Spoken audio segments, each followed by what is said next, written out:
தோசை மாவு இருந்தா போதும் பிரேக்ஃபாஸ்ட்க்கு டின்னருக்கும் சூப்பரான உப்புமா ரெடி ஆயிடும் 10 நிமிஷத்துல.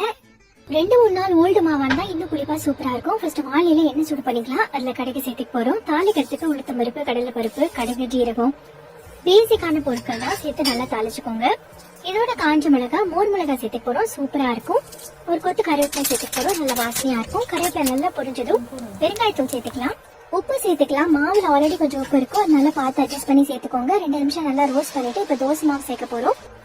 தோசை மாவு சேர்த்துட்டு கண்டினியூஸா நல்லா மிக்ஸ் பண்ணிக்கோங்க. உப்பு இந்த தாளிச்சதெல்லாம் மாவோட நல்லா மிக்ஸ் ஆகணும்.